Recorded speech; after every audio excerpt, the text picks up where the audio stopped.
ज्ञानतिमिरन्धस्य ज्ञानञ्जनशलाकया चक्षुरुन्मीलितं येन तस्मै श्रीगुरवे नमः।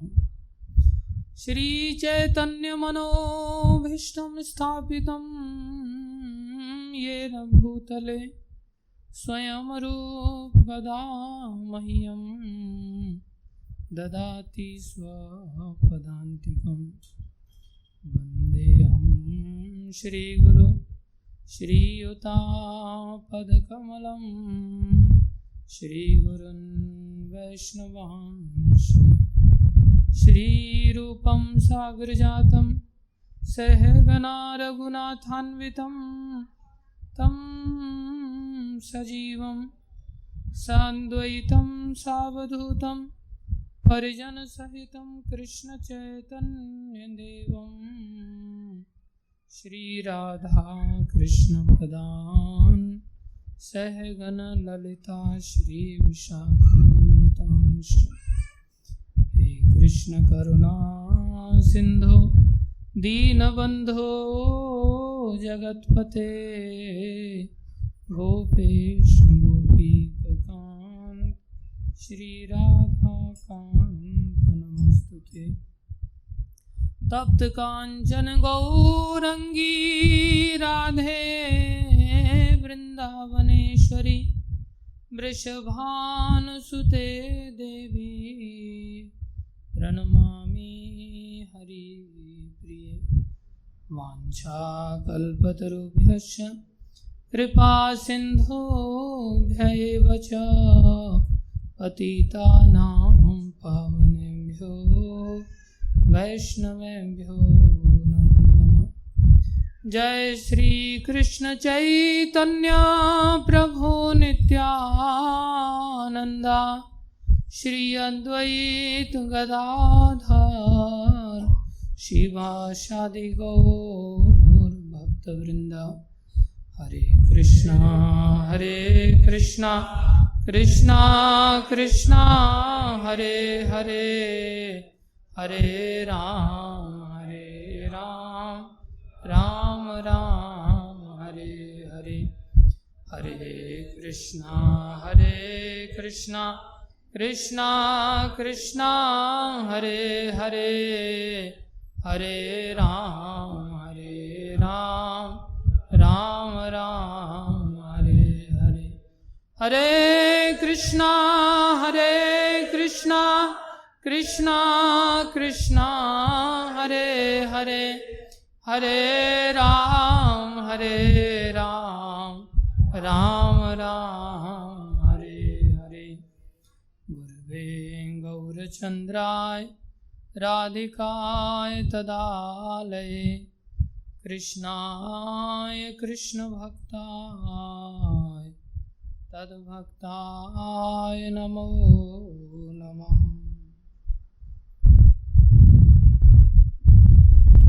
हरे कृष्णा। आप सभी भक्तों का, माताओं का हार्दिक अभिनंदन है, स्वागत है। गुरु वैष्णवों की दया से जो कुछ भी कहें कृपा करके ध्यान से सुनिए। देखो, संसार में बहुत सारी चीज़ें ऐसी होती हैं जो बियॉन्ड एक्सपेरिमेंट होती हैं, जिनको कि हम उसका परीक्षण नहीं कर सकते। परीक्षण से परे की चीज़ें होती हैं। कोई कहे उदाहरण में हम सब लोग संसार में आए हैं, तो हम सब लोग ने अपने आप को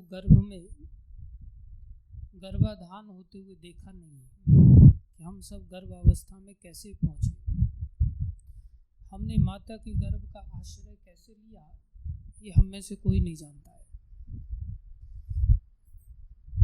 उस स्थिति में अगर हमको जानना है कि हमारा पिता कौन है, तो ये एक्सपेरिमेंट से परे की चीज़ है, जिसे हम अपनी आंखों से देख नहीं सकते। तो इसको कैसे हम समझ सकते हैं? फिर जो हमारी आँखों से, जो हमारी पहुँच से, हमारे कानों से, हमारी नाक से इन सब चीज़ों से परे हो, इंद्रियों से परे हो, उसे हम कैसे समझ सकते हैं?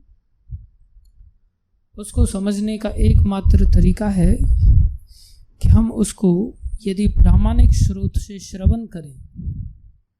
क्या करें?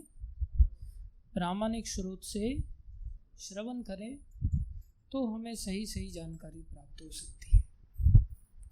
कोई कहे जो चीज़ हमारी एक्सपेरिमेंट से परे है उसको जानने की क्या ज़रूरत है, उसकी आवश्यकता ही क्या है, उसको हम प्रयास करें जानने का। आवश्यकता है। यदि कोई व्यक्ति इस संसार में आता है और वो ये नहीं जान पाता कि मेरा पिता कौन है, तो उसका भरण पोषण उसके लिए सहज होगा? वो पिता का आश्रय ले पाएगा? जब उसको यही पता नहीं मेरा पिता कौन है, तो क्या वो पिता का आश्रय ले सकता है? नहीं ले सकता, वो भटकता रहेगा। और अगर उसे ये पता चल जाता है कि मेरा पिता कौन है, तो पिता का आश्रय ले सकता है कि नहीं? ले सकता है, अधिकार के साथ ले सकता है। और जब वो माता पिता का आश्रय लेगा तो उसको रोटी पानी की चिंता होगी, उसको कपड़े की चिंता होगी। वो जब बस से जाएगा तो उसमें बस में टिकट कौन निकालेगा, उसको टेंशन होगा? उसको कोई टेंशन लेने की ज़रूरत नहीं। उसकी सारी चिंताएं कौन करते हैं? माता पिता करते हैं। ठीक इसी तरह हमें अपने आप को जब ये पता चलता है कि हम ये शरीर नहीं है, सबसे पहली शिक्षा शास्त्र ये देता है कि हम ये शरीर नहीं है, हम आत्मा हैं। तो आत्मा का स्रोत कौन है? आत्मा का स्रोत कौन है? आत्मा का पिता कौन है? ये हमारे एक्सपेरिमेंट से परे की चीज़ है। इसको अगर हमें पता करना है हमारे असली पिता के बारे में, तो हमें शास्त्रों से पता करना पड़ेगा। कैसे पता करना पड़ेगा? शास्त्रों से पता करना पड़ेगा। तो जो शास्त्र हमें जो कुछ बता रहे हैं उसको अगर कोई हमें समझा देता है, बहुत सारी चीज़ें हम संसार में किताबों से सीखते हैं, प्रामाणिक किताबों से सीखते हैं, लेकिन क्या किताब ही पर्याप्त होती है सिखाने के लिए? हम लोगों ने जो अल्फ़ाबेट्स हैं ABCD या A, क, ख, ग, क्या इसके बारे में किताबें मार्केट में उपलब्ध नहीं है? क्या हम उन किताबों को किसी बच्चे के हाथ में थमा दिया जाए, क्या वो सीख जाएगा? क्या किताबों के बिना सीख पाएगा? कठिन है। किताब से सीखना संभव है, लेकिन बिना किसी के सिखाए संभव नहीं।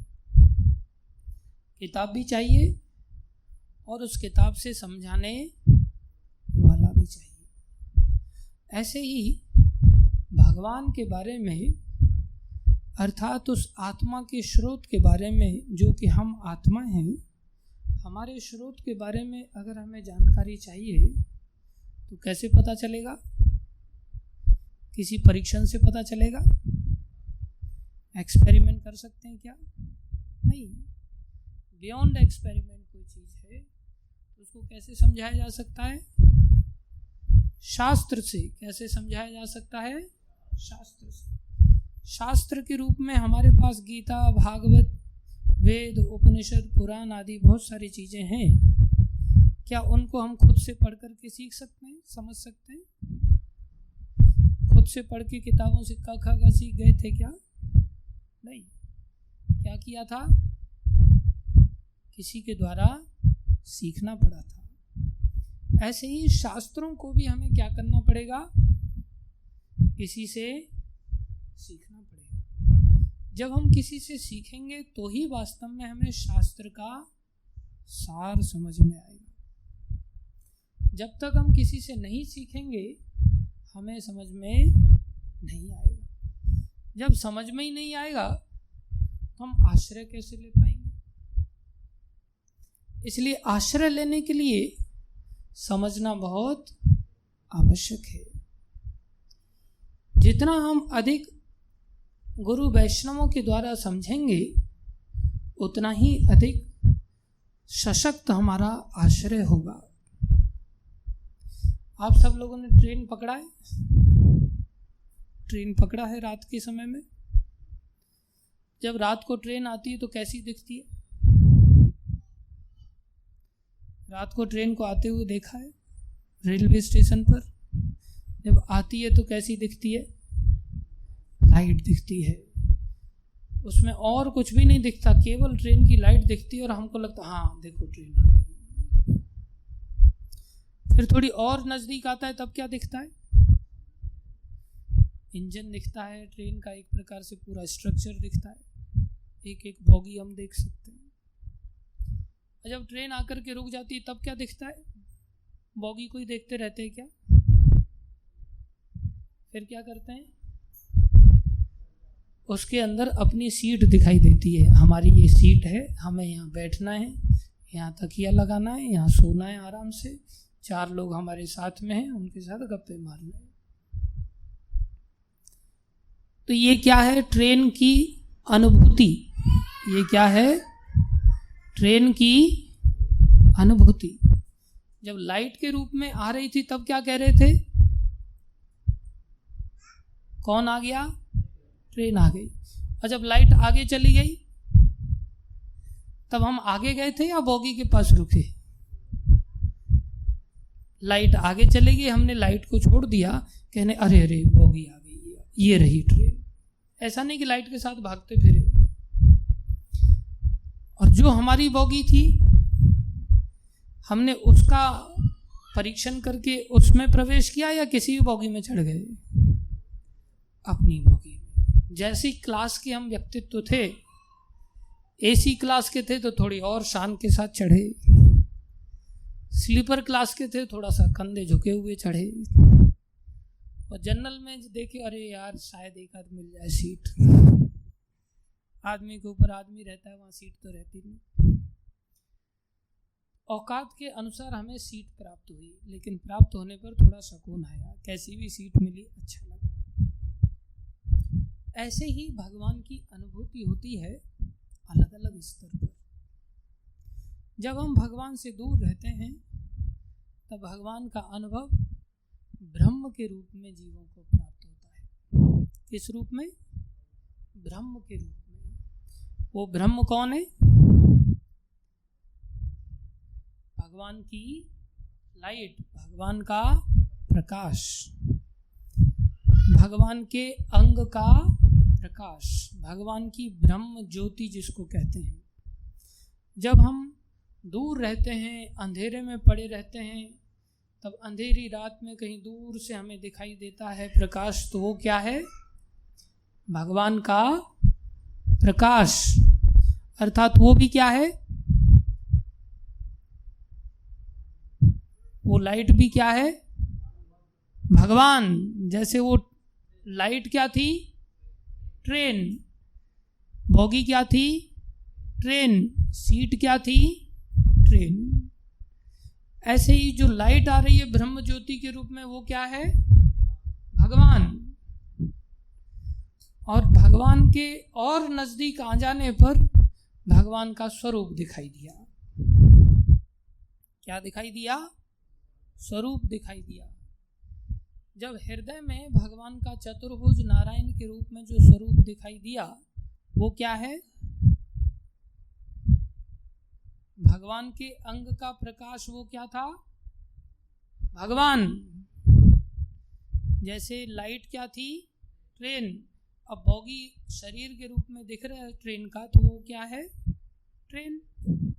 ऐसे ही जब भगवान का चतुर्भुज नारायण के रूप में जो शरीर हृदय में कोई अनुभूति करे, जिसे परमात्मा कहते हैं, वो कौन है? वो भी भगवान। लेकिन फिर श्रेष्ठ ट्रेन कौन सी है? लाइट वाली या बोगी वाली? बोगी वाली। ऐसे श्रेष्ठ भगवान का स्वरूप कौन सा है? लाइट वाला, ब्रह्म ज्योति वाला, या स्वरूप वाला? स्वरूप वाला। भगवान का जो लाइट है उसका कोई आकार है? ट्रेन की जो लाइट थी उसकी कोई आकार था? फैली हुई है लाइट। लेकिन ट्रेन का आकार है कि नहीं उसके स्वरूप का? उसका आकार है। ऐसे ही जो भगवान की ब्रह्म ज्योति है उसका कोई आकार है नहीं, वो क्या है? निराकार। लेकिन निराकार भी वो है क्या? भगवान। जो भगवान का चतुर्भुज स्वरूप है वो क्या है? निराकार या साकार? साकार। तो जो साकार स्वरूप है वो भी क्या है? भगवान। तो श्रेष्ठ भगवान कौन से हुए और निकृष्ट भगवान कौन से हुए? भगवान तो भगवान है, लेकिन कंपैरेटिवली वो दो तत्व तो नहीं है, एक ही व्यक्ति की अलग अलग स्तर पर अनुभूतियां हैं। एक ही व्यक्तित्व का अलग अलग स्तर पर क्या है? अनुभूति है। जब कोई दूर से देखता है तो भगवान की अनुभूति कैसे होगी?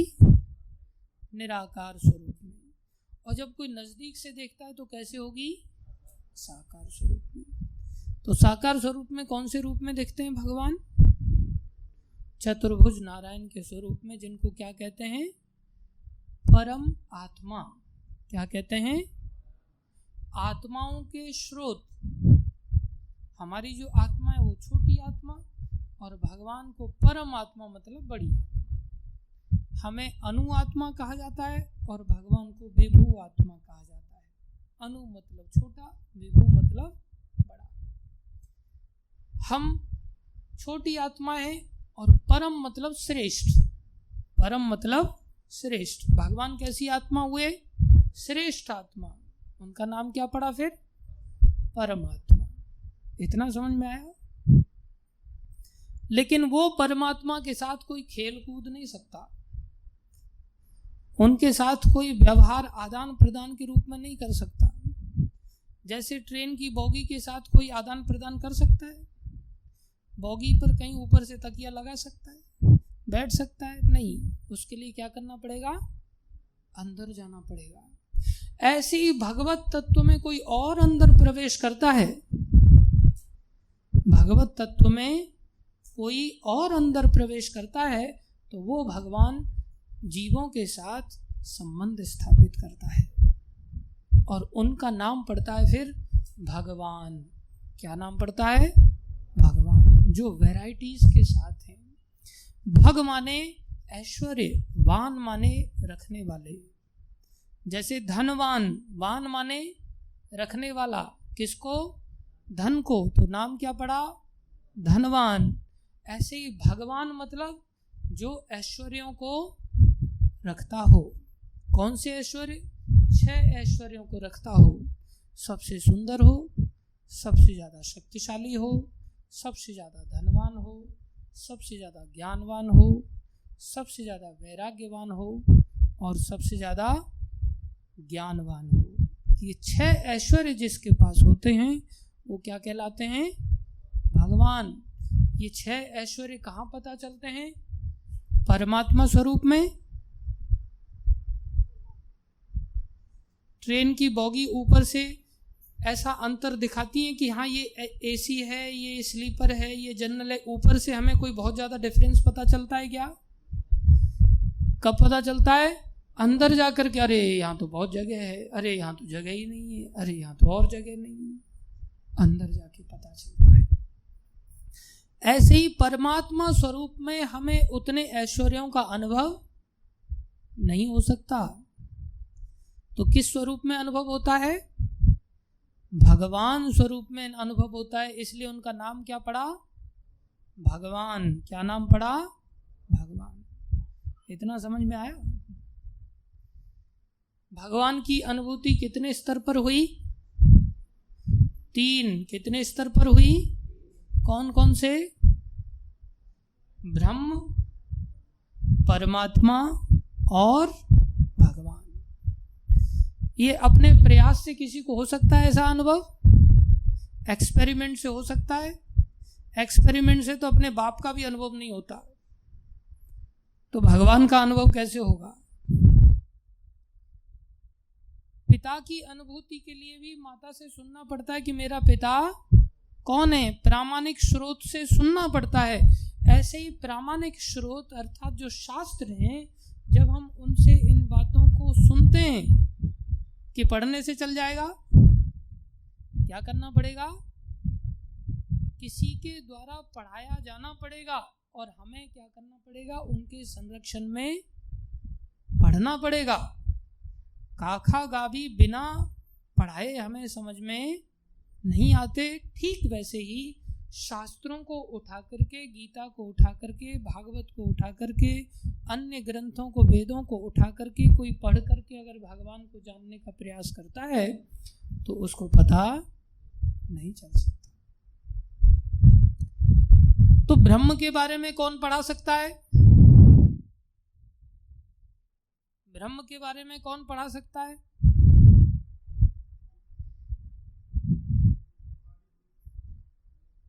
ब्रह्म के बारे में कोई ब्रह्मवादी पढ़ा सकता है। निराकारवादी ब्रह्म के बारे में पढ़ा सकता है, लेकिन साकारवादी ब्रह्म के बारे में पढ़ा सकता है कि नहीं? पढ़ा सकता है, लेकिन निराकारवादी साकारवादी के परमात्मा के बारे में पढ़ा सकता है क्या? नहीं पढ़ा सकता। इसलिए निराकारवादी सदा अपना ही बीन बजाते हैं, लेकिन साकारवादी कहते हैं भगवान साकारवाद भी रखते हैं, भगवान साकार भी हैं और भगवान निराकार भी हैं। साकार उपासक इस बात को समझा सकते हैं कि 3 में से 2 भी घट सकता है और 2 में से 3 भी घट सकता है, क्योंकि वो ऊपर की पढ़ाई पढ़े हुए हैं। 10वीं कक्षा का विद्यार्थी ये दोनों ही बातों को समझा सकता है, लेकिन दूसरी तीसरी कक्षा का विद्यार्थी इसी बात पे अड़ा रहेगा कि 3 में से 2 ही घट सकता है, 2 में से 3 नहीं घट सकता। समझ में आ रहा है या ऊपर से जा रहा है सब कुछ? ऐसे ही निराकारवादी हमेशा ही ऐसा कहते हैं कि भगवान के हाथ नहीं है, भगवान के पैर नहीं है, भगवान की आंखें नहीं है, भगवान का कोई रूप नहीं है, भगवान की नाक नहीं है, भगवान के कान नहीं है, भगवान सुनते नहीं, भगवान बोलते नहीं, भगवान चलते नहीं। अगर उनको कहो भगवान साकार है तो बोले अरे तुमने ये क्या कर दिया, भगवान को तो बांध दिया आपने, सीमित कर दिया। लेकिन सीमित होने पर भी महत्वपूर्ण वही तत्व है। जैसे कोई है आम का वृक्ष श्रेष्ठ है या आम का फल श्रेष्ठ है? फल श्रेष्ठ है। आकार में क्या चीज श्रेष्ठ नजर आ रही है? वृक्ष बड़ा लग रहा है, लेकिन उस वृक्ष की छाल को खा के देखो मिठास आएगी, उसके पत्ते खा के देखो मिठास आएगी, लेकिन आम खा के देखो कितनी मिठास आएगी। और अगर उसका कोई मैंगो शेक बना दे तब उसको कहते हैं आम का सार। आम को निचोड़ दिया, उसमें से छिलका भी बाहर कर दिया आपने, गुठली भी बाहर कर दी, साथ में थोड़े से बादाम वगैरह और डाल दिए और बढ़िया दूध डाल करके थोड़ा सा ठंडा करके उसको जब आपके सामने रखा जाए, ये क्या है? Mango shake. पीछे इसको कोई कहे अरे इसको तो सीमित कर दिया आपने पेड़ को, ये तो बहुत छोटा हो गया, लेकिन छोटे में ही आनंद सारा भरा पड़ा है। जड़ से लेकर के तने तक का सब कुछ, फूल पत्तियों का सारा समावेश किसके अंदर है? उस मैंगो शेक के अंदर है। ठीक वैसे ही निराकारवादी इस बात को नहीं समझा सकता, लेकिन साकारवादी समझा सकता है। निराकारवादी कौन होते हैं? निराकारवादियों को ज्ञानी कहा जाता है। क्या कहा जाता है? ज्ञानी। ज्ञानी क्यों कहलाते हैं वो?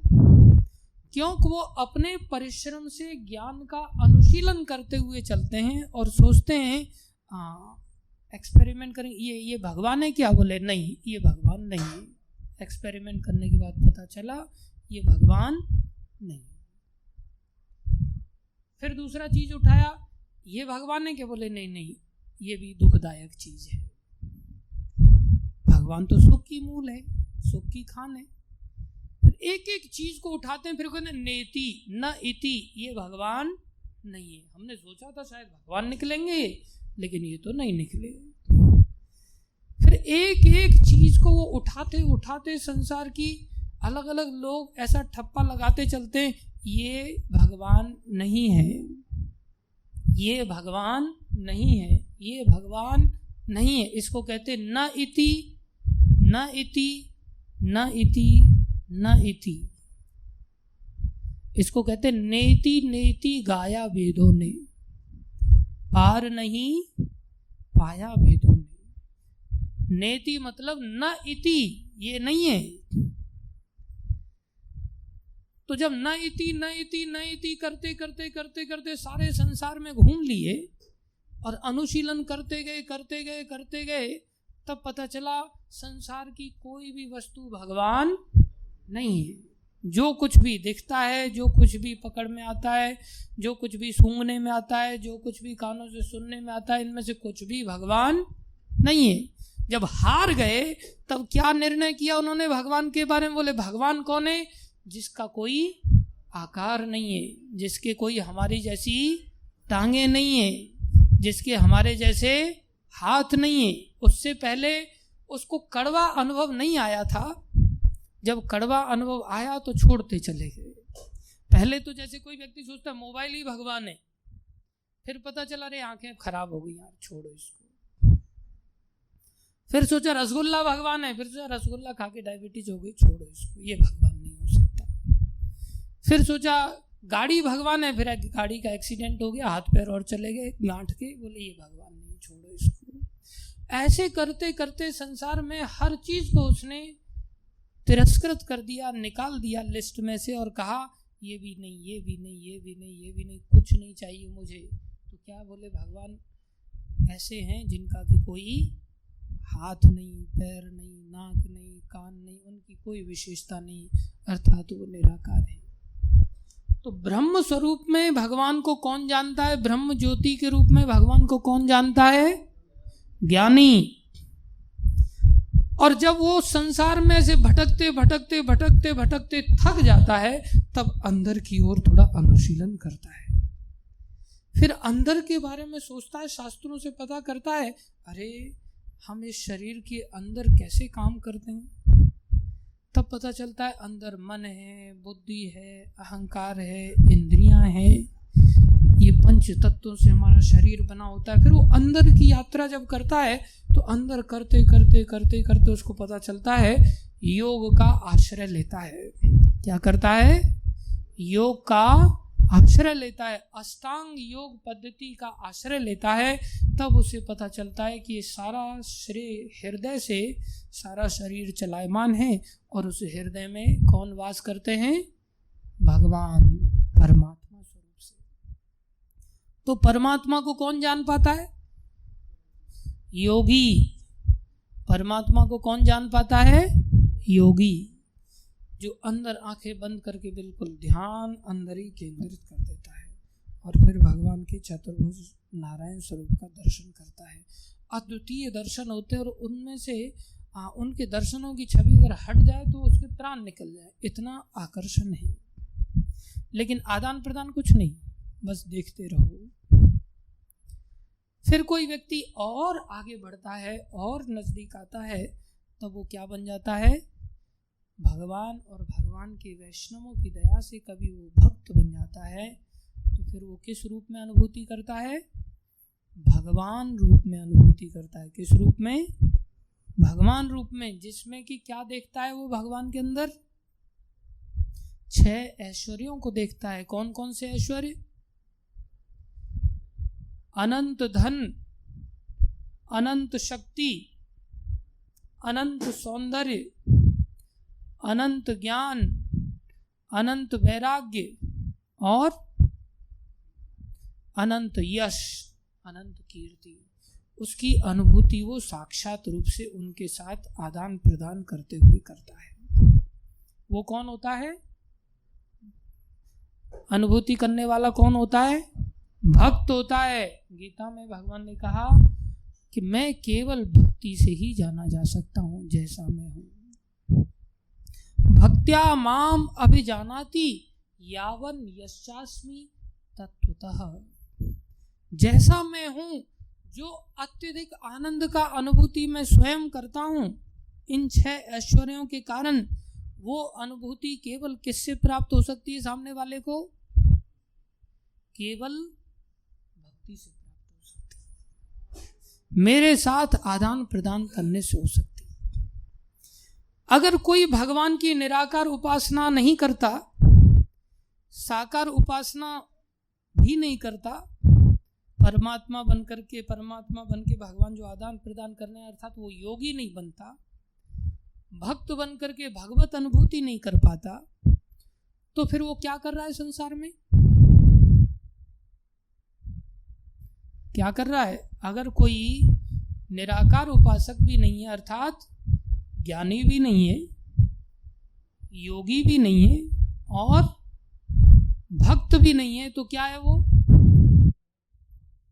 भौतिकतावादी, घोर संसारी।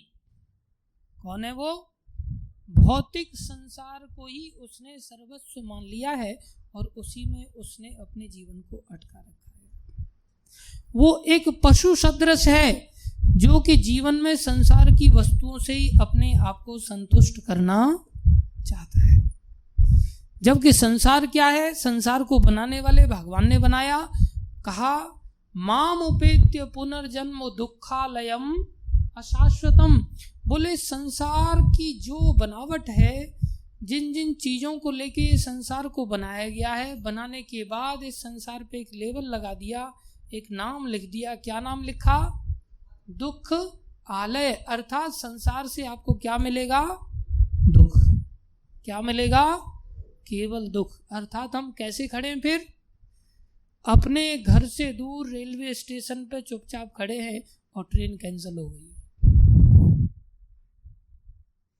खाली ट्रेन की लाइट भी दिख जाती है तो कैसा लगता है? कितना अच्छा लगता है। और ट्रेन हमारी निकल के आ जाती है तब, वो तो नंबर देखने से पता चलता है ना, अरे ये तो हमारी ही ट्रेन है, और उसमें हमारी सीट पे कोई और ना बैठा हो कब्जा करके, तब कैसी अनुभूति होती है? शांति से बैठने के बाद जाने की बड़ी संतुष्टि होती। अब हम कहाँ जा रहे हैं? अपने घर जा रहे हैं। कहाँ जा रहे हैं? ट्रेन पकड़ने के बाद अपने घर जा रहे हैं। कितनी खुशी होगी। लेकिन कोई व्यक्ति ने संसार में मनुष्य शरीर धारण करने के पश्चात भी अगर उसने न तो भगवान के निराकार स्वरूप के बारे में कभी जाना, लाइट ही नहीं देखी कभी, अर्थात कभी ऐसा उसको ज्ञान ही नहीं हो रहा है कि संसार की वस्तु दुख देने वाली हैं, उसको तो ऐसा भ्रम हो रहा है कि संसार की एक एक वस्तु में उसे क्या नजर आ रहा है? सुख नजर आ रहा है। तभी तो संसार की वस्तुओं को इकट्ठा करने में लगा हुआ है। वो चाहता है संसार में ही मेरा प्रमोशन हो जाए, मुझे नौकरी मिल जाए, मुझे खेती मिल जाए, मुझे यहाँ ज़मीन मिल जाए, मुझे वहाँ ज़मीन मिल जाए, मुझे यहाँ गाड़ी मिल जाए, वहाँ घोड़ा मिल जाए, पत्नी मिल जाए, पति मिल जाए, बच्चे मिल जाए। ये सब चीज़ों को लेकर के संसार में जो व्यक्ति पूरी तरह से रमण कर रहा है, जो प्रायः संसार में हम कलयुग के जीव हैं, क्या करते हुए देखे जाते हैं? किसी व्यक्ति को ये चिंता है कि मेरा असली घर कहाँ है, मैं शरीर नहीं, मैं आत्मा हूँ, मेरा स्रोत कौन है, मेरे पिता कौन है? किसी को चिंता है? इसलिए हम कलयुग के जीवों को किसी को कोई भी चिंता। और परिणाम क्या होगा फिर? परिणाम क्या होगा? हम ट्रेन पकड़ पाएंगे? हम भगवान की ब्रह्म ज्योति को भी कभी देख पाएंगे? भगवान के परमात्मा स्वरूप का कभी योगी बन पाएंगे? हम ज्ञानी हैं क्या? हम योगी हैं? हम भक्त हैं? अगर भक्त भी होगा तो क्या संसार की वस्तु मांगेगा भगवान से? अगर भक्त होगा तो संसार की वस्तु मांगेगा भक्ति के बदले में? अगर संसार की वस्तु मांग रहा है भगवान से तो भक्त है या अज्ञानी है? थोड़ा समझदार अज्ञानी है क्या? वो ज्ञानी भी नहीं है, योगी भी नहीं है। योगी को तो कुछ भी नहीं चाहिए, योगी तो एकदम अपने आप में आत्मतुष्ट हो जाता है। ब्रह्म भूत प्रसन्न आत्मा, न सोचती न कांक्षती। ब्रह्म अवस्था में ही उसकी ऐसी अवस्था बन जाती है, तो योग अवस्था में परमात्मा का दर्शन करने पर उसको क्या आकांक्षा हो सकती है। और जब वो भक्त बन जाता है तो भगवान से ऐसा प्रेम उसके हृदय में उमड़ करके आता है कि वहां उसकी इच्छा पैदा हो जाती है। अब ये कैसा आश्चर्य है, ब्रह्म अवस्था में ही इच्छा खत्म हो गई। जैसे सुखदेव गोस्वामी की कोई इच्छा नहीं, 16 साल की अवस्था में पैदा हुए और चल पड़े घर छोड़ करके जंगल की ओर। और भक्त बनने पर इच्छा पैदा हो जाए। इच्छाएं किसकी पाई जाती हैं, संसारी व्यक्ति की या योग आराधना करने वाले की, संसारी व्यक्ति की। और भक्त बनने पर शास्त्र कह रहा है फिर से इच्छा पैदा हो जाती है हृदय में। तो फिर भक्त योग से श्रेष्ठ है क्या? अब कोई नहीं बोलेगा, चुप बैठ गए सब।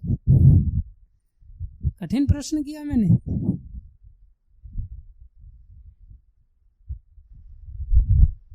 तो भक्त के अंदर जो इच्छाएं पैदा हुई वो कौन सी इच्छाएं होंगी? भगवान को प्रसन्न करने की, भगवान से खुद को प्रसन्न करने की कामना तो पहले ही खत्म हो गई। अब वो भगवान की चिंता करता है जैसे माता यशोदा चिंता करती है। ये क्या है? उस भक्त का भगवान के प्रति प्रेम है। और प्रेम शब्द का अर्थ होता है वो जो व्यक्ति जिससे प्रेम करता है वो उसको प्रसन्न देखना चाहता है हर कीमत पर। इसलिए भक्त बनने का अर्थ है हम भगवान के प्रेम को अपने हृदय में जगा पाए, और उस स्थिति में क्या करेंगे, हम भगवान कैसे खुश रहें वो चिंता करेंगे। अपनी चिंता नहीं करेंगे कि हम कैसे खुश रहें, हमारी पत्नी कैसे खुश रहे, हमारे बच्चे कैसे खुश रहें, हमारा परिवार कैसे खुश रहे। नहीं, वो तो ज्ञानी को ही अकल आ जाती कि संसार की सारी वस्तुएं कैसी हैं, दुख देने वाली हैं, ये दुखालय से भरा हुआ संसार है। इसलिए संसार की कोई वस्तु उसको संपूर्ण रूप से तुष्ट नहीं कर सकती। इसलिए वो न इति छोड़ देता, वो सब चीज़ों को धीरे धीरे धीरे करके छोड़ देता। इतना सहज नहीं होता, लेकिन ज्ञान का अनुशीलन बहुत कठिन है। योग का अनुशीलन भी कठिन है, लेकिन भक्ति मार्ग ऐसा है जिसका अनुशीलन सर्वश्रेष्ठ। अनुशीलन अपने आप में सुसुखम कर्तुम अव्ययम, ये ऐसा अनुशीलन है, गीता में भगवान कह रहे हैं अनुशीलन करने में भी सुखदायक, और आपका खर्चा कुछ होगा नहीं। आप ज्ञान का अनुशीलन करोगे तो हर व्यक्ति नहीं कर सकता, योग का अनुशीलन भी हर व्यक्ति नहीं कर सकता, लेकिन भक्ति का अनुशीलन इतना सहज है कि हर व्यक्ति मात्र कर सकता है। और करने में बालक से लेकर के बूढ़ा व्यक्ति भी करने के बाद सुख की अनुभूति करने मात्र से करता है। और अंत में जो लक्ष्य के रूप में प्राप्त होता है वो कौन सी अनुभूति होगी भगवान की? ब्रह्म रूप अनुभूति, परमात्मा रूप अनुभूति, या भगवान रूप की अनुभूति? भगवान रूप की अनुभूति। इतना समझ में आया? वो भगवान रूप की अनुभूति होगी जिसमें भगवान अनेकों अवतार लेते हैं। क्या करते हैं भगवान? अपने धाम से अनंत अवतार ले लेकर के अनंत लीलाएं यहाँ पर भक्तों के साथ आदान प्रदान करने के लिए करते हैं, और उन लीलाओं को छोड़ के जाते हैं जिससे संसार के लोग उन लीलाओं को सुन करके अपने आप को भक्त बनाने का प्रयास कर सके। ऐसे भगवान के अनंत अवतार हैं, असंख्यो ही अवतारा, एक दो अवतार नहीं, कोई गिन नहीं सकता। जैसे समुद्र की लहरें हैं, उनको गिना नहीं जा सकता, ऐसे ही भगवान के अवतारों को गिना नहीं जा सकता। अर्थात हमें चिंता नहीं है इतनी अपने दुखों की, लेकिन भगवान को हमारे दुखों की चिंता है। इसलिए भगवान क्या करते हैं? अवतार लेकर के हमें एक मौका देते हैं कि तुम सीधे सीधे क्या बन जाओ? मेरे भक्त बन जाओ। क्या बन जाओ? मेरे भक्त बन जाओ, मेरा भगवत अनुभूति करो, साक्षात रूप से भगवान रूप में अनुभूति करो, मेरे ऐश्वर्य स्वरूप में अनुभूति करो। ऐसे भगवान के अनंत अवतार होते हैं। लेकिन भागवत कहता है ऐसे अनंत अवतार क्या कहलाते हैं। भागवत में अनेक अवतारों का वर्णन किया, 24 अवतारों का वर्णन किया, फिर बताया व्यासदेव ने भैया 24 तो मैंने संक्षेप में बताए तुमको, बाकी अनंत अवतार हैं। लेकिन ये सब अवतार आपको पता है? बोले ये भगवान के अंश अवतार हैं। ये सब क्या हैं? एतेच अंश कला पुंसः, ये अंश अवतार हैं या कला अवतार हैं। अंश किसको कहते हैं? जैसे मान लो अपना मैंने विस्तार कर दिया, तो मूल रूप में मैं अलग हूं, मैंने अपना विस्तार कर दिया, एक्सपांशन कर दिया, तो क्या होगा? मेरा अंश। जैसे पिता की औलाद क्या होती है? अंश। तकरीबन सकल सूरत पिता पर जाता है या माँ पर जाता है, तो वैसा ही दिखता है वो, लेकिन है क्या वो? अंश। तो भगवान ने कहा ये मेरे अवतार नहीं थे, अभी तक जो मैंने वर्णन किए, सुखदेव गोस्वामी कह रहे हैं ये सब क्या थे? अंश अवतार या बोले कला अवतार। कला किसको कहते हैं? जो अंशों के भी विस्तार होते हैं, जो अंश के भी अंश हैं उनको क्या कहते हैं? कला अवतार। तो बोले इतने सारे जो अवतारों का वर्णन किया, ये सब तो एतेच अंश कला पुंस, ये सब अंश और कला के अवतार थे, लेकिन कृष्ण तो स्वयं अवतारी है। कृष्णस्तु भगवान स्वयं। इस बात को संसार के लोग प्राय जानते नहीं। क्यों नहीं जानते? क्योंकि उन्होंने शास्त्र से इस बात को सीखा नहीं। कई बार हम लोग शास्त्र को स्वयं पढ़ भी लेते हैं तो भी ये बात समझ में नहीं आती। कितने सारे लोग भागवत का पाठ करते हैं, लेकिन उनको पूछो कृष्ण कौन है, राम कौन है, नरसिंह कौन है, वराह कौन है? बोले ये सब भगवान विष्णु के अवतार हैं। क्या कहते लोग? ये सब भगवान विष्णु के अवतार हैं, जबकि विष्णु ही अंश के अंश है। विष्णु ही अंश के भी अंश है। अर्थात पढ़ने के बाद भी, शास्त्र को पढ़ने के बाद भी उनको समझ में नहीं आया। लेकिन जब प्रभुपाद जी जैसे संत लोग जब समझाते हैं तब पता चलता है कि श्लोक कह रहा है कृष्णस्तु भगवान स्वयं। कृष्ण अवतार नहीं है भाई, कृष्ण क्या है? अवतारी है, जिनसे सब अवतार आते हैं, अर्थात जो समस्त अवतारों के मूल हैं वो कृष्ण। अर्थात अगर कोई कृष्ण भक्त बन गया तो उसका अनुभव कितना श्रेष्ठ होगा। संसार में अगर कोई सीएम बन जाता है तो अपने आप को कितना श्रेष्ठ मानता है, जबकि दुखों का घर है संसार। पीएम बन जाए तो और श्रेष्ठ मानता है। ऐसे ही कभी निराकार उपासक ब्रह्म का अनुभूति करने वाला बन जाए तो कितना श्रेष्ठ होगा। वहां से उसका दुखों का अंत हो गया, सुख की शुरुआत हो गई। संसार में जो पोस्ट पोजीशन मिला वहां क्यों सुख नजर आता है? फिर वहां क्यों सुख नजर आता है? वहां नीचे के स्तर से देखो तो सुख नजर आता है, वास्तव में वो अपने स्तर पर सुखी नहीं है। नीचे से तुलना करता है, बाकी लोग तो मंत्री हैं, मैं चीफ मिनिस्टर हूं, तब उसको सुख नजर आएगा, लेकिन पीएम के सामने खड़े होते उसको दुख नजर आएगा। ये अपने लेवल पे ही वो देखता है, तो भी अपने लेवल पर कोई भी व्यक्ति संतुष्ट नहीं है। ये संसार में मूलतः तो कोई संतुष्ट है ही नहीं।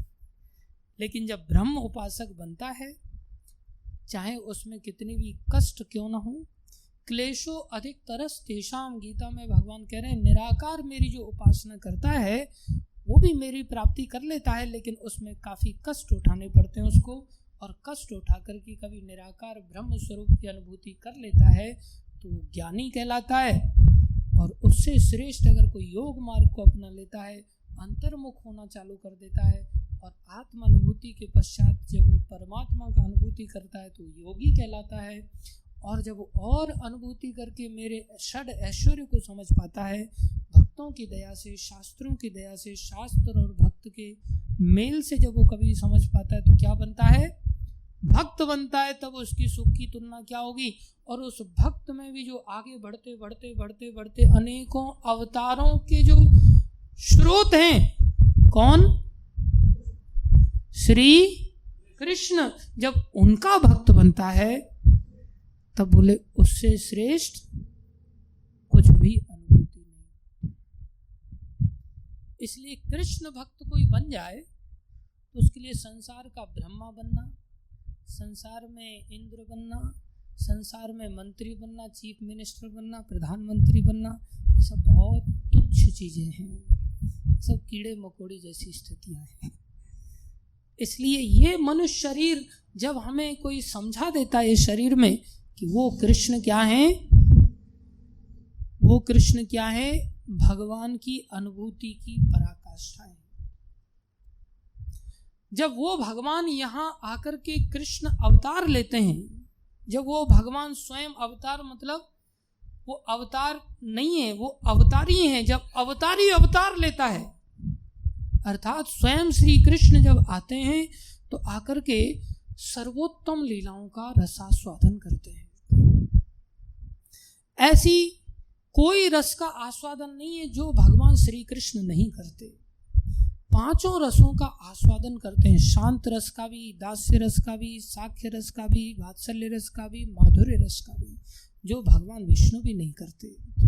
भगवान विष्णु का सखा बन के कोई उनके कंधे पर नहीं चढ़ सकता। और परमात्मा रूप में तो ना परमात्मा की इच्छा होती है, ना भक्त की, उनके सेवकों की इच्छा होती है। सिर्फ एक दूसरे को देखते रहते, बस शांत रस की अनुभूति वहां पर हो सकती है। और विष्णु जैसे अनंत अवतार जो हैं भगवान के, उन अवतारों के साथ दास्य रस का अनुभव हो सकता है। कोई भगवान को स्वामी मान के, प्रभु मान के उनकी दास्ता कर सकता है, लेकिन वहां भगवान का सखा नहीं बन सकता। वैकुंठ में कोई सखा बन करके भगवान के साथ गाय चराने नहीं जा सकता। लेकिन भगवान श्री कृष्ण ऐसे स्रोत हैं, आनंद के समस्त भंडारों के भंडार हैं कि वो सारे रसों का आदान प्रदान करते हैं। अर्थात ट्रेन की वो फर्स्ट क्लास एसी क्लास है। वो ट्रेन की कौन सी क्लास है? फर्स्ट क्लास एसी क्लास है। अगर उसमें जाकर के अपना स्पेशल कंपार्टमेंट में आप जो चाहो जैसे चाहो आनंद करते हुए यात्रा कर सकते हो। जब वो भगवान श्री कृष्ण यहाँ आए तो उन्होंने इतना आनंद उठाया कि उनको क्या कहा गया?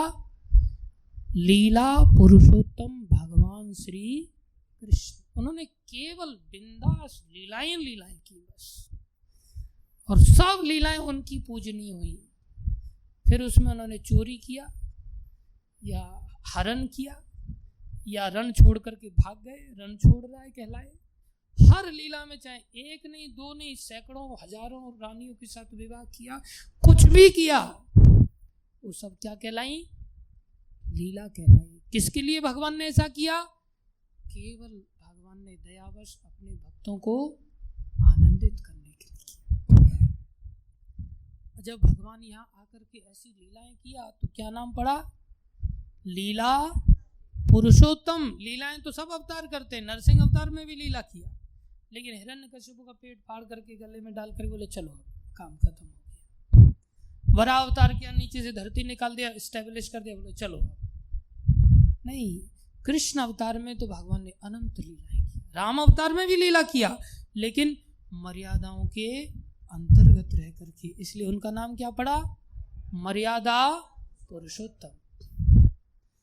लेकिन भगवान श्री कृष्ण बोले क्या करेंगे? ये लीला पुरुषोत्तम, अनंत लीलाएं करेंगे, मनोहारी लीलाएं करेंगे, मधुर मधुर लीलाएं करेंगे। और जब भगवान ने इतनी सुंदर सुंदर लीलाएं की, यहां पर लीला करने के बाद जब वापस गोलोक अपने धाम में पहुंचे, मूल धाम, वैकुंठों से भी ऊपर जो भगवान का गोलोक वृंदावन धाम है, जब वहां पहुंचे, वहां जाकर के भगवान सोचने लगे, जैसे हम कई बार यात्रा करके कहीं से आते तो विचार करते ना, क्या क्या सीन अच्छे थे, कहाँ कहाँ घूमे, क्या आनंद आया, किसके साथ मिले। ऐसे ही जब भगवान वापस गए तो भगवान ने विचार किया, यार बहुत आनंद आया। एक एक बालपन से लेकर के भगवान की किशोर लीला, भोगंड लीला, सारी लीलाओं को देख करके भगवान ने विचार किया, इतना आनंद आया। तो भगवान सोचने लगे, ये आनंद तो संसार के लोगों को देना चाहिए। इतने आनंद में उदारता उनके अंदर भरती चली गई, कृपा इतनी बढ़ती चली गई, बोले ये सबको देना चाहिए। और वो कृष्ण हर युग में नहीं आते, 4 युग होते हैं, सतयुग, त्रेता, द्वापर और कलयुग। ऐसे 1000 बार साइकिल बीतता है। कितने बार? 1000 बार। उसमें से किसी एक विशेष द्वापर युग में केवल कृष्ण अवतार होता है, जो मूल कृष्ण है, और वो ऐसी ब्रज की लीलाएं करते हैं। ये जो द्वापर युग गया, ये वही द्वापर युग था जिसमें मूल कृष्ण भगवान अवतार लेते हैं। और जब वापस जाते हैं भगवान तो सोचते इतना आनंद आया कि इस आनंद की कोई सीमा ही नहीं थी। भक्तों के साथ आदान प्रदान करने में जो आनंद आया, उन्होंने सोचा अब ये शिव जी को भी दुर्लभ था, ब्रह्मा को भी दुर्लभ था, कभी इन लोगों को मिलता ही नहीं था। राधा रानी के अग्रभाग का, पैर का जो नाखून का जो प्रकाश है, वही नहीं मिलता इन लोगों को। माता पार्वती को शिव जी कहते आपको पता है, तुम अग्रभाग के प्रकाश का थोड़ा सा उनके वरदान से ही तुम्हारे पास जो रिद्धियां सिद्धियां सब उनकी ताकत से हैं। तुम सबका पालन पोषण उनकी नाखून के एक प्रकाश से हो रहा है, ऐसा शिवजी वर्णन करते हैं। तो बोले वो राधा रानी के साथ जो व्यवहार हुआ, जो आदान प्रदान हुआ, जो ग्वाल वालों के साथ, गायों के साथ, मैया यशोदा के साथ, दास्य रस का, शांत रस का, साख्य रस का, वात्सल्य रस का, वो सारे रसों की लीलाएं कहेंगे तो बहुत टाइम चला जाएगा। बोले वो जो आनंद आया, उस आनंद को संसार के लोगों को देना चाहिए। अब वो स्वामी हैं, वो चाहें तो रोक के भी रख सकते हैं, चाहे तो दे सकते हैं खुला, उनके पास कोई कमी थोड़ी है, वो पूर्ण है। ऐसा भी नहीं देने से घाटा हो जाएगा, कम हो जाएगा, नहीं। ओम पूर्णमदः पूर्णमदं पूर्णात् पूर्णमुदच्यते पूर्णस्य पूर्णमादाय पूर्णमेवावशिष्यते। उनको पूर्ण में से पूर्ण भी बांट देंगे ना तो भी उनके पास पूर्ण ही बचा रहता है। इसलिए भगवान श्री कृष्ण ने सोचा कि ये देना चाहिए, तो देने को लेकर के उन्होंने एक नया अवतार लिया, कलयुग के अंदर अवतार लिया। इसी कलयुग के अंदर जिसमें हम लोग पैदा हुए, हम कलयुग के जीवों के लिए उन्होंने एक विशेष अवतार लिया। ये छन्न अवतार भी कहलाता है, क्योंकि भगवान त्रियुगी कहलाते हैं, जो 3 युगों में अवतार लेते हैं। वैसे भगवान हर युग में अवतार लेते हैं, लेकिन कलयुग के अंदर भगवान का अवतार छुपा हुआ होता है। ऐसा होता है, छुपा हुआ होता है। इसलिए शास्त्र इस अवतार के बारे में जानता था, बाकी भगवान ने शास्त्र के अंतर्गत आते हुए भी छुप करके अवतार लिया। और कैसे अवतार लिया? भगवान बन के नहीं लिया। कैसे अवतार लिया? अपना खुद का भक्त बन के अवतार लिया। क्यों भक्त बन के अवतार लिया? बोले भगवान बन के तो मैंने कईयों को आदेश दिया, लेकिन लोगों ने उस आदेश को तोड़ मरोड़ करके अपने प्रस्तुत कर लिया। जो अच्छा लगा वो ले लिया, जो नहीं अच्छा लगा वो छोड़ दिया। किसी से भी पूछो गीता, बोले गीता में एक ही बात कही है, कर्म करो, फल की चिंता मत करो, कर्मण्येवाधिकारस्ते। आगे और क्या कह रहे हैं भगवान? बोले वो पता नहीं, गीता का सार ये है। बोले फल की चिंता मत करो, फिर पगार जो आ रही है उसको मत चिंता करो, पकड़ा दो इधर। बोले नहीं नहीं, ये तो हमारी पॉकेट में जाएगी, ये धूर्तवाद है। इसलिए जो अच्छा लगा वो ले लिया, जो अच्छा नहीं लगा वो छोड़ दिया। तो भगवान ने क्या किया? बोले मैं भक्त बन के स्वयं दिखाऊंगा, अपने आचरण करके दिखाऊंगा भक्त कैसे बना जाता है। ये भगवान की दया देखो। भक्ति का आनंद जो सर्वश्रेष्ठ, उसको भगवान देने के लिए इतने उतारू हो रहे हैं। कोई व्यक्ति सर्वश्रेष्ठ सुखदायक वस्तु को कोई ऐसे देना चाहता है क्या? लेकिन वो देने के लिए इतने उतारू हो गए इस अवतार में कि उन्होंने सोचा कि मैं खुद बन के दिखाऊंगा, कि तुम मेरे को देख के बन जाओ कि भक्त कैसे बना जाता है। ये अवतार कौन सा अवतार कहलाया? चैतन्य अवतार कहलाया। इसलिए चैतन्य अवतार के 6 कारण थे। कितने कारण थे? 6 कारण। 3 बाह्य कारण और 3 आंतरिक कारण। बाह्य कारण कौन से थे? पहला बाह्य कारण था, गीता में भगवान ने वचन दिया है, यदा यदा ही धर्मस्य ग्लानिर्भवति भारतः अभ्युत्थानम अधर्मस्य तदात्मानं सृजामि अहम।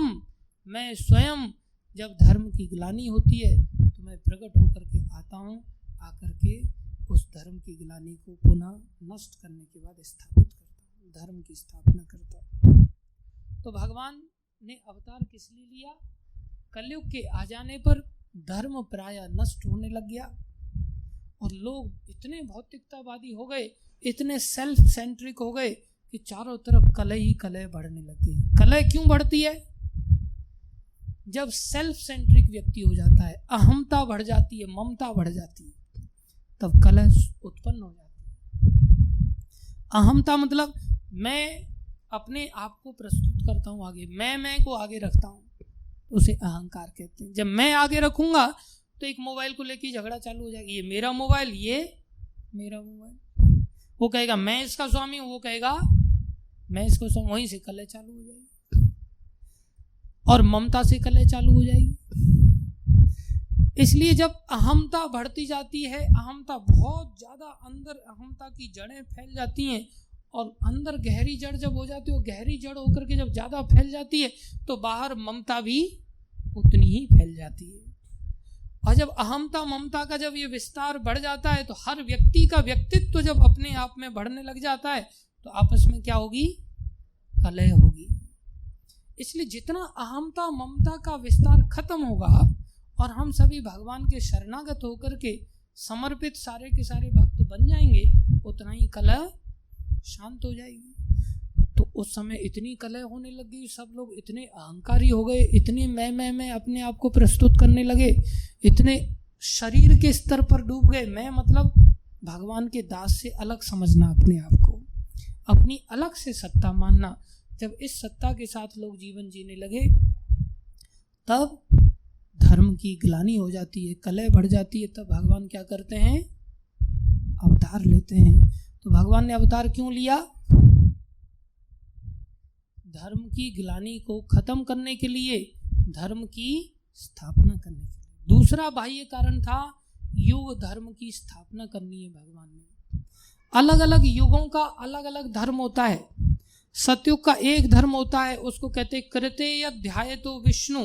सतयुग में सब ध्यान लगाते हैं, उनका मन भटकता नहीं है, उनका एक ही काम होता है, पूरी तरह से बैठ करके फोकस करना भगवान के चरणों में। इतने भगवान में लीन होते हैं सतयुग के लोग। त्रेता युग में ध्यान लगाना कठिन हो जाता है तो लोगों के लिए यज्ञ बना दिए, जो बहुत प्रेसिजन के साथ, बहुत निपुणता के साथ एक एक मंत्र का शुद्ध उच्चारण, सारी विषय वस्तुओं के साथ इतने यज्ञ किए जाते थे कि 24 घंटे लोग यज्ञ में लगे रहते थे।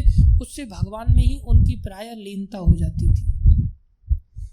द्वापर युग में लोगों के मन जब अधिक भटकने लगे तो भगवान ने द्वापर युग का धर्म बदल दिया। द्वापर युग का धर्म क्या हुआ? द्वापरे परिचर्यायाम। द्वापर युग में भगवान श्री कृष्ण की विग्रह की आराधना की जाने लगी, विग्रह मूर्ति पूजा होने लगी। कलयुग का धर्म क्या था? नाम संकीर्तन। कली कालेर धर्म नाम संकीर्तन। बोले इस नाम संकीर्तन को संसार के लोगों को देना था, इसके लिए भगवान ने क्या लिया? अवतार लिया, इस युग धर्म को देने के लिए। युग का धर्म ही यह है, अर्थात भगवान की उपस्थिति किसमें है? सतयुग के अंदर ध्यान के द्वारा, और त्रेता युग में यज्ञ के द्वारा, और द्वापर युग में मूर्ति पूजा के द्वारा, और कलयुग में नाम संकीर्तन के द्वारा। नाम संकीर्तन से वही परिणाम प्राप्त किया जा सकता है जो पूर्व में इन सब धर्मों का पालन करने से किया जा सकता था। उस नाम संकीर्तन को देने के लिए ये युग अवतार भी कहलाए, इसलिए ये दूसरा कारण था। तीसरा कारण भगवान कहते हैं गीता में, परित्राणाय साधूनाम। मैं भक्तों को आनंदित करने के लिए, आनंद प्रदान करने के लिए आता हूँ, इसके लिए मेरा अवतार होता है। तो जो अद्वैत आचार्य थे, जो साक्षात महाविष्णु के अवतार थे, सदा शिवजी के अवतार थे, मिलित अवतार जो अद्वैत आचार्य थे, जो हरिदास ठाकुर जो साक्षात ब्रह्मा जी के अवतार थे, जो श्रीवास ठाकुर जो साक्षात नारद जी के अवतार थे, ये सब के सब मायापुर नवद्वीप में आकर के भगवान की आराधना कर रहे थे। संसार के लोगों की दशा को देख करके रुदन करते थे, रात दिन कीर्तन करते थे, और तुलसी दल अर्पण करके शालिग्राम शिला पर अद्वैत आचार्य 7 दिन से निरंतर गंगा किनारे बैठ के भगवान को आर्त भाव से हुंकार दे दे करके पुकार रहे थे, प्रभु आप पधारो, संसार के जीवों का कैसे मंगल होगा। संसार के लोग अब ऐसे निकृष्ट हो गए कि ऐसा लगता नहीं कि अब मैं राम की तरह तीर निकाल करके एक आध रावण का वध कर दूं। प्रायः सभी रावण हो चुके हैं। आप अगर नहीं आएंगे तो मुझे अपनी बाकी भुजाएं प्रकट करके सारे संसार को मुझे सुदर्शन चक्र से मारना ही पड़ेगा, और कोई उपाय नहीं है। अर्थात महाविष्णु स्वयं कह रहे हैं, जो नारायण है, जो परमात्मा का भी स्रोत हैं, वो कह रहे हैं मेरे बस की बात नहीं है इन कलयुग के जीवों को लाइन पर लाना। इतनी निकृष्टता। तब उन्होंने आर्त भाव से किसको पुकारा? भगवान श्री कृष्ण को पुकारा। और फिर भगवान का प्राकट्य हुआ किसकी प्रार्थना पर?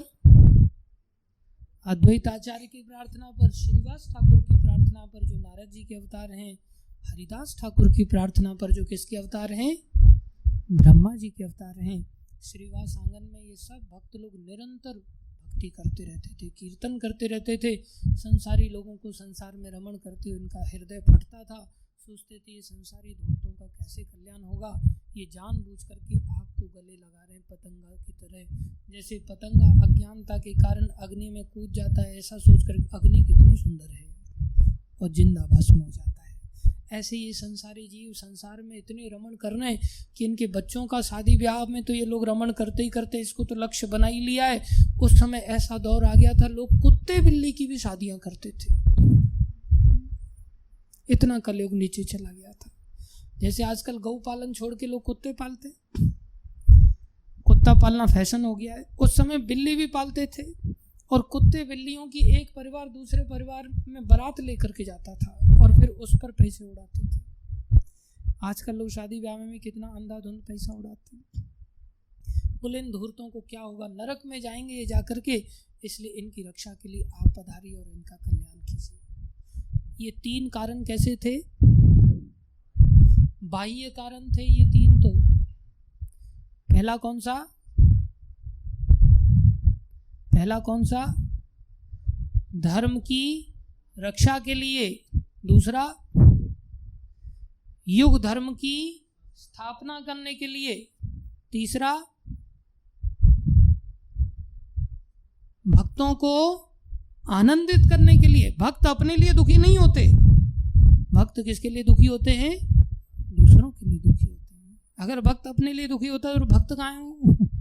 भक्त तो पहले से ही पराकाष्ठा के स्तर पर गया, तब तो वो भक्त बना।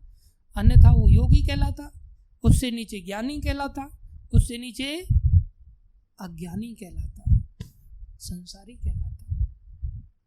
लेकिन वो भक्त है, अपनी प्रसन्नता से ऊपर उठ चुका है, वो कृष्ण की प्रसन्नता का चिंतन करता है। दूसरे 3 आंतरिक कारण थे। पहला आंतरिक कारण था, राधा रानी के विषय में कृष्ण जानना चाहते थे कि राधा रानी का प्रेम मेरे प्रति कैसा है। ये ऐसा अद्भुत प्रेम है जिसकी भीख मुझे मांगनी पड़ती है, जबकि मैं सर्वे सर्वा हूँ। मैं क्या हूँ? भगवान हूँ।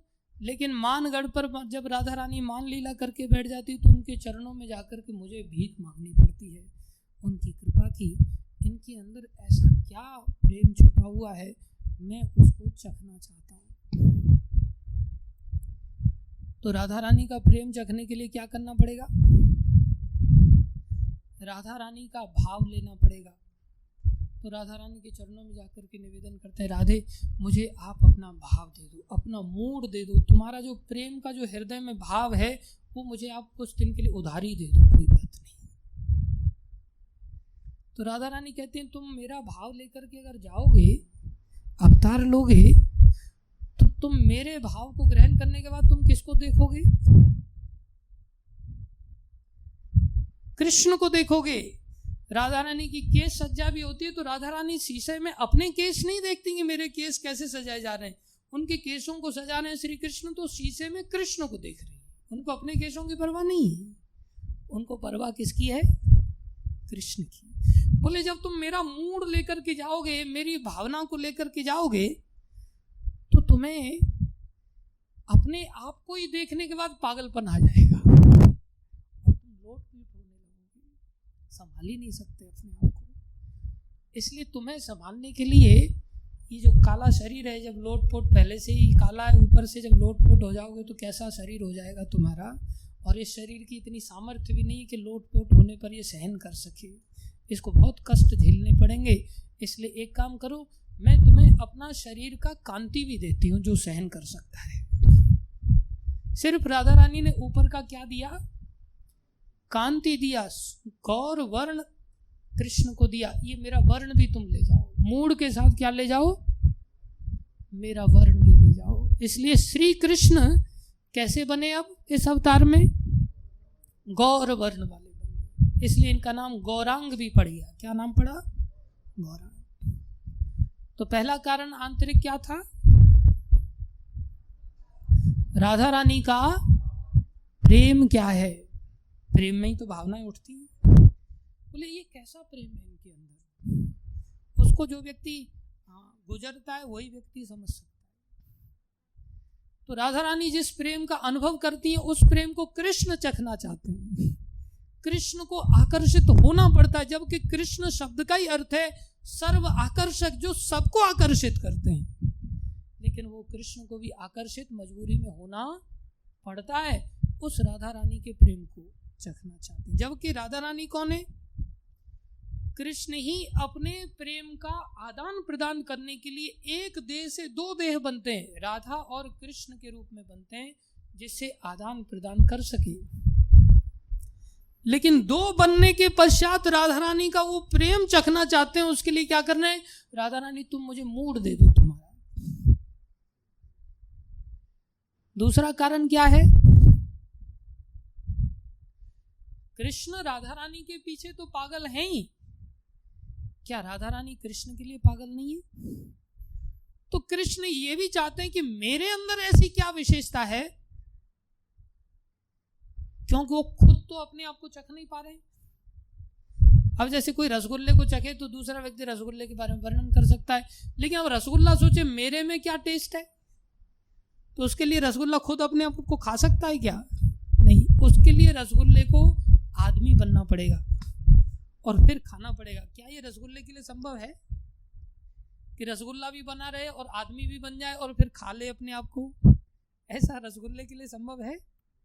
कृष्ण के लिए संभव है, क्योंकि कृष्ण की ऐसी शक्ति है, उसको कहते दुर्घट घटन विधात्री, अर्थात जो संभव नहीं है उसको भी वो संभव कर सकते हैं। इसलिए कृष्ण ऐसा सोच रहे हैं कि मेरे में ऐसा क्या टेस्ट है, मेरी ऐसी क्या अद्भुतता है कि सब लोग पागल हैं। तो अपने आप को चखने के लिए उन्होंने क्या किया? अपने आप को चखने के लिए क्या करते हैं? वो अपना भक्त बनते हैं। मेरी भक्ति का आस्वादन करके राधा रानी को ऐसा क्या आनंद मिलता है कि राधा रानी भी पागल रहती है। ऐसा नहीं कि राधा रानी केवल मेरे से ही भाव खाती है, नहीं, राधा रानी खुद भी पागल रहती है कृष्ण से मिलने के लिए। तो उस आनंद को लेने के लिए, अपनी महिमा जानने के लिए क्या बनते हैं? भक्त बनते हैं। तीसरा आंतरिक कारण, बोले इस भक्ति में क्या आनंद है? राधा रानी के प्रेम में क्या है? राधा रानी का प्रेम कैसा है?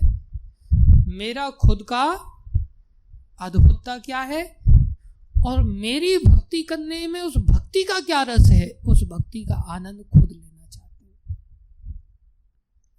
इसलिए तीन आंतरिक कारण हैं जिनके लिए भगवान क्या चाहते हैं? अवतार लेते हैं। अर्थात कितने कारण हुए? 6। क्या अवतार हुआ फिर? चैतन्य अवतार हुआ। ये चैतन्य अवतार में क्या हुआ? श्री कृष्ण चैतन्य, राधा कृष्ण नहीं अन्य। जो दो थे, जो परम सत्य क्या है? भगवान श्री कृष्ण, उन्होंने अपना विस्तार करके जो दो रूपों में विभाजन किया, स्वयं कृष्ण रूप में और राधा रानी के रूप में, वो दो पुनः आस्वादन करने के लिए क्या बन गए? एक बन गए। राधा और कृष्ण का मिलित अवतार के रूप में ये अवतार हुआ और क्या नाम पड़ा? चैतन्य अवतार। और चैतन्य अवतार इतना दयामय हुआ कि उन्होंने जो रस का आस्वादन शिवजी को दुर्लभ था, जो शिवजी को प्राप्त नहीं हो सकता था, जो ब्रह्मा जी को प्राप्त नहीं हो सकता था, ब्रह्मा जी ने 60,000 वर्ष तपस्या किया।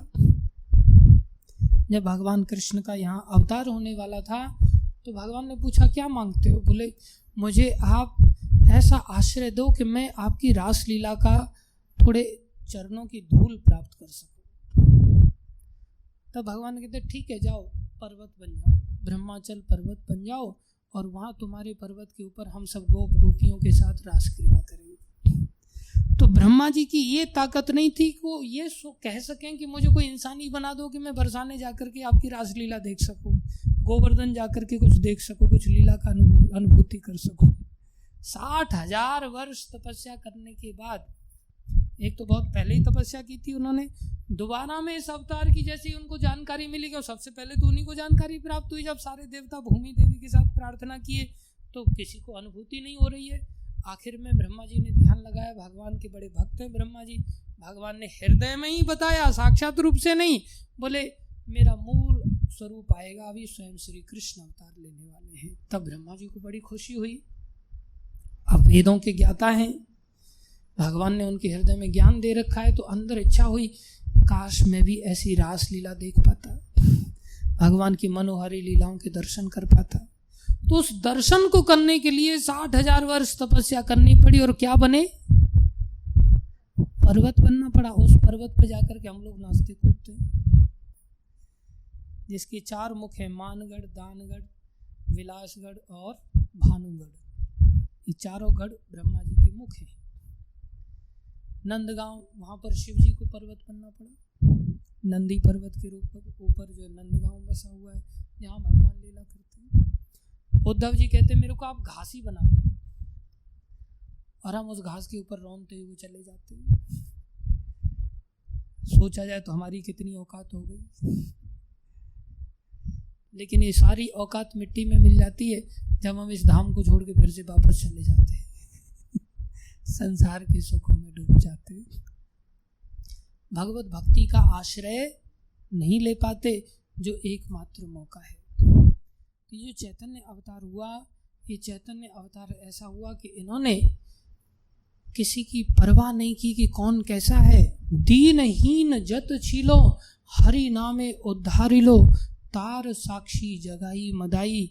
जगाई मदाई जैसे दुष्ट राक्षसों को भी इन्होंने गले लगा करके अपना भक्ति से उनके हृदयों को बदल दिया। Can you imagine? बोले इसमें वासुदेव घोष बोले के हो, बोले पूरबे रावण वधीला। ये वही कृष्ण है जिन्होंने अपने अंश अवतार के रूप में राम बन करके रावण का वध किया, धनुष बाण से उसके हृदय में आघात किया और उसको नष्ट किया, उसकी दुष्टता को नष्ट किया।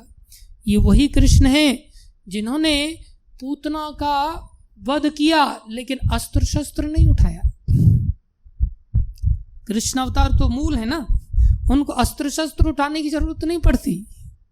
और ऐसे दयामय हैं कि इतनी क्रूरता के साथ जब वो पूतना आई कि हलाल विष लगा करके आई, कई सारे बच्चों को मारने के बाद, उनका खून पीने के बाद, उनके मांस को खाने के बाद जो पूतना आई, उसी दृष्टिकोण से आई।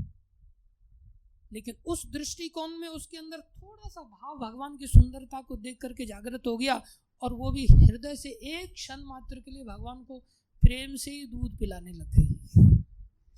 और भगवान ने देखा कि ये विष तो पिला रही है, अब इसको अस्त्र शस्त्र से नहीं मारेंगे। यहाँ ब्रज में अस्त्र शस्त्र उठाना ठीक नहीं है, तो प्रेम का धाम है, यहाँ तो लीला करने का धाम है। बोले दूध पीते हुए इसकी दुष्टता को मिटाएंगे। और दूध पीते पीते ही उसके प्राणों को भी भगवान ने पी के, क्योंकि विशाल का शरीर ले लिया, लेकिन भगवान ने अपना आकार नहीं बढ़ाया, उसी आकार में भगवान ने उसके प्राणों का अंत कर दिया। और इतनी दया दिखाया, इतने अवगुणों की खान, इतने दुष्कर्म करने वाली पूतना को भगवान ने सोचा इसने थोड़ी देर के लिए मेरे प्रति जरूर अच्छी भावना की थी, मेरे को प्रेम से माँ बन के दूध पिलाना चाहती थी, चलो इसके सब चीज़ों को, कर्मों को भुला दो, अब इसको धाम में अपनी माँ की गति दे देते।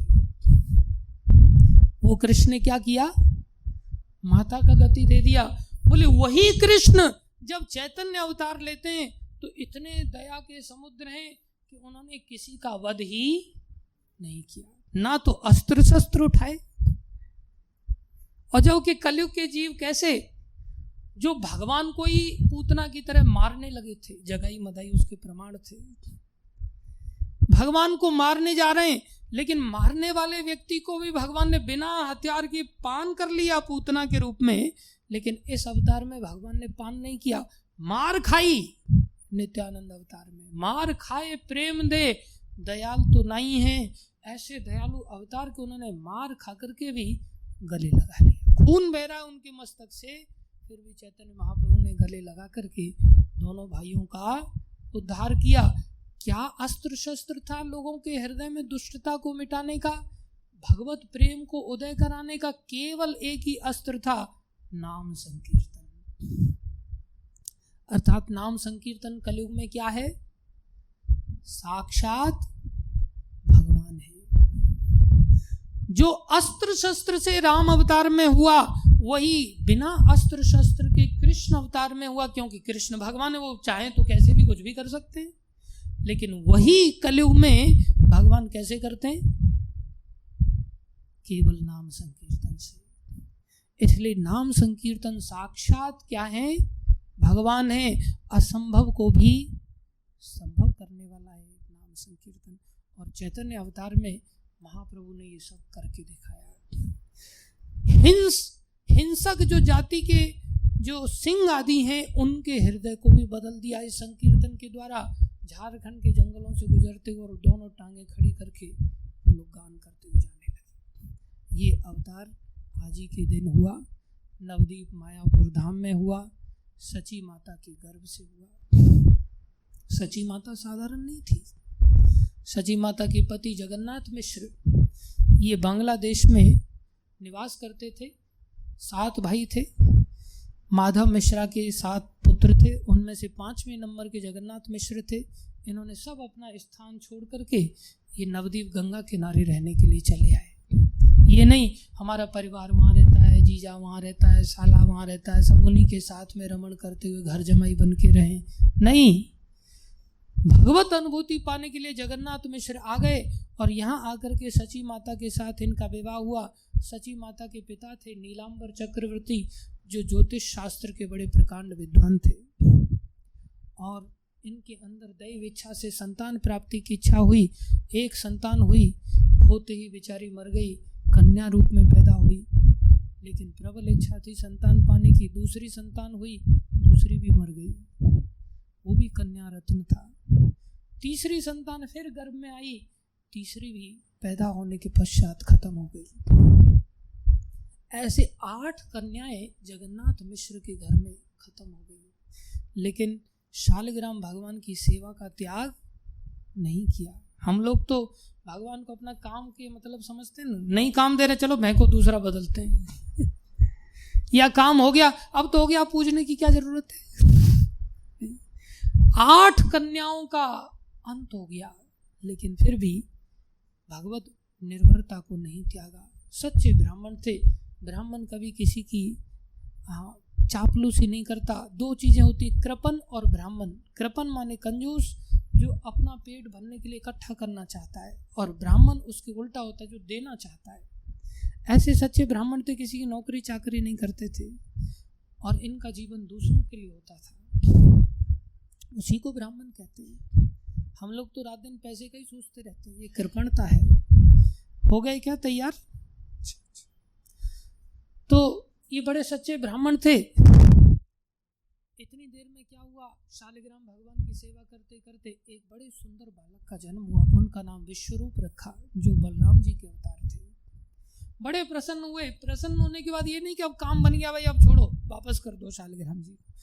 अब जब इच्छा पूर्ति हुई तो इतना भाव उमड़ा कि शालिग्राम जी की और निष्ठापूर्वक सेवा करने लगे। इतनी देर में एक दिन देखा कि स्वयं जगन्नाथ मिश्र अपनी पत्नी सची देवी को कहने लगे, देवी आज मैंने अचानक से ऐसा देखा कि अनंत ब्रह्मांड का जो आध्यात्मिक जगत है उन सब का प्रकाश अचानक से इकट्ठा होकर के मेरे हृदय में प्रवेश किया, और मैंने ये भी देखा कि वो मेरे हृदय से तुम्हारे हृदय में प्रवेश कर गया।